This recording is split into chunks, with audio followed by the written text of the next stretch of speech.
Kontene serasa aneh, serasa isin, rasa sing ora. Dolan metanggane karo momong anak. Niki wis konten padha wae. Anake Solo dhewe konten taman. Konten rasa isin, dolan metanggane. Dalan-dalan wis konten rasa golek sing ora-ora konten iki. Konten biasa wae ngene iki lho. Niki lho konten ini. Kontene ora kudu langsung apik ning panggon sing warung-warung kafe ora usah. Konten ini iki dolan ngomong karo anake, tanggane wis padha ae ta. Bose Facebook iki malah seneng konten-konten model ngene iki lho, sing elek-elek ini seneng. Ora usah sing apik-apik, apa anane lho. Iya ning dalan lho, dalan.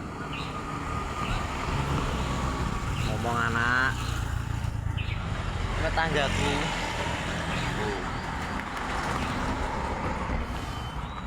Wes ngono tok wae, muga-muga lang padha sukses, padha dimonet kabeh. Ben iso tuku kapal kabeh, nggo budal ning Mekah.